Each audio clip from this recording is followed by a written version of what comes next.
Chief of defence staff Vipin Rawat और उनकी पत्नी मधुलिका रावत के साथ सेना के कई बड़े अधिकारी तमिलनाडु से दिल्ली आ रहे थे। इसी बीच सेल्लूर में उनका हेलीकॉप्टर क्रैश हो गया। इस हेलीकॉप्टर में 14 लोग सवार थे और 11 लोगों के शव बरामद हो चुके हैं। वहीं विपिन रावत की हालत गंभीर बताई जा रही है और रिपोर्ट में बात सामने आ रही है कि जो लोग बच गए हैं वो 80% तक जल चुके हैं। सीडीएस विपिन रावत की हालत काफी गंभीर बनी हुई है, लेकिन सवाल ये उठ रहा है कि आखिर क्या रीजन रहा कि देश के सबसे आधुनिक, सबसे ज्यादा सुरक्षित हेलीकॉप्टर में इस तरह से क्रैश होने की खबर सामने आई।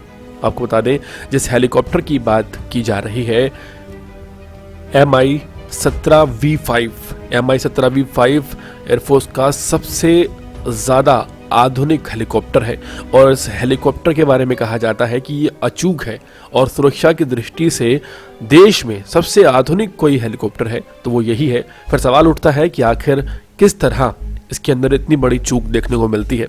विपिन रावत जो कि चीफ ऑफ डिफेंस स्टाफ हैं, उनको लेकर आखिर क्या सुरक्षा में चूक रही कि इतना आधुनिक हेलीकॉप्टर होने के बावजूद भी वो क्रैश हो गया। और साथ ही साथ सेना के बड़े जवान, आप समझिए कि सेना के वो जवान जिनको कितना अनुभव रहा होगा, उनकी जान चली गई और इसके पीछे क्या कारण है।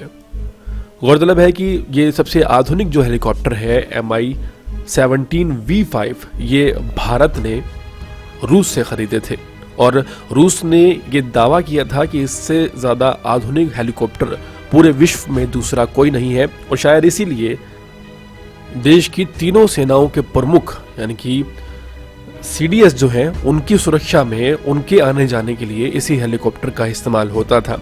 वहीं अचानक खबर आती है कि वो क्रैश हो गया। हाल फिलहाल की अगर बात की जाए तो रिपोर्ट्स में ये बताया जा रहा है कि इस हेलीकॉप्टर के क्रैश होने का जो मुख्य कारण है वो है मौसम का खराब होना। हालांकि सवाल इस बात पर भी उठते हैं क्योंकि ये हेलीकॉप्टर इस तरह से बनाया गया है कि कितने भी खराब मौसम में ये सिचुएशन को हैंडल कर सकता है।